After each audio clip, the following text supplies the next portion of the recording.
third thing that we can do to limit God's power in our life is to be filled with fear and anxiety. Fear and anxiety, being filled with it, can limit God's power in our lives. Fear and anxiety are emotions that can significantly limit our experience of God's peace and provision. The Bible encourages believers to trust in God and not be afraid. Yet fear often hinders us from stepping into God's promises. I've seen this in my life as well.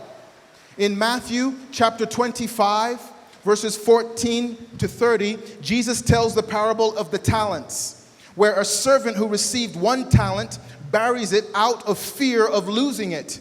When the master returns, he disciplines the servant for his lack of faith. The servant's fear limited his potential to grow and multiply what was given to him. This parable notes the ways in which fear can paralyze us, leading to missed opportunities to partner with God and His work.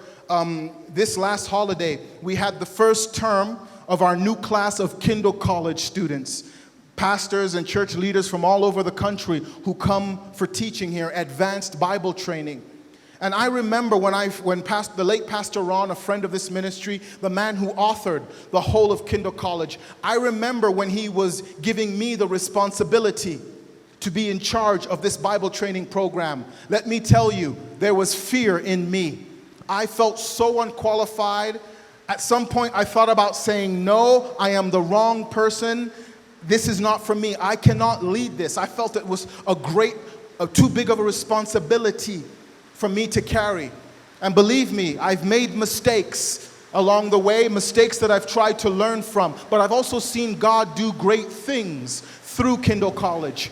In this last Kindle College class, there was a woman who told my wife, she hopes that nobody was seeing, but as we were reading the Kindle College information, that just gives you a deeper understanding of God, a deeper understanding of the way God wants you to live. She started crying as we were going through the information.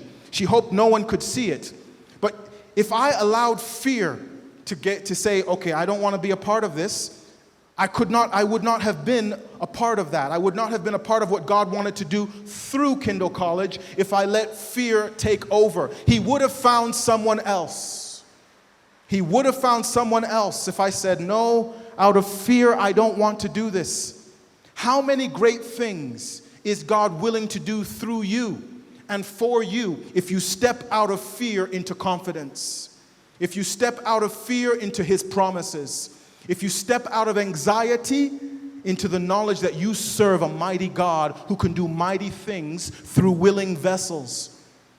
There are so many things that fear can prevent you from being a part of.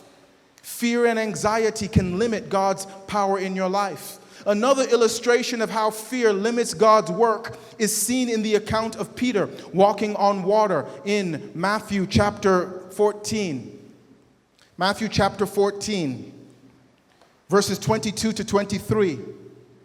When Peter initially steps out of the boat, his eyes are fixed on Jesus, and he does the impossible, the miraculous, by walking on water. But when he shifts his focus to the wind and the waves, he's overcome by his fears, and he begins to sink. And then Jesus said to him, "O you of little faith, why did you doubt?" Peter's fears interrupted what could have been a miraculous demonstration of faith. Again, who knows how many more steps Peter could have made if he didn't give in to doubt, if he didn't give in to fear. Fear and anxiety can limit our ability to trust in God's provision and protection. They can cause us to rely on our own understandings rather than on God's promises. The Bible encourages us to cast our anxiety on God because He cares for us in 1 Peter chapter 5, verse 7, and to trust His perfect love that casts out all fear in 1 John chapter 4, verse 10. How many of you have been paralyzed because of fear? Kept from doing everything or the great things that God wanted to do in you and through you. Don't let fear paralyze you. Walk in the power that God has available to you if you are willing to be used by Him.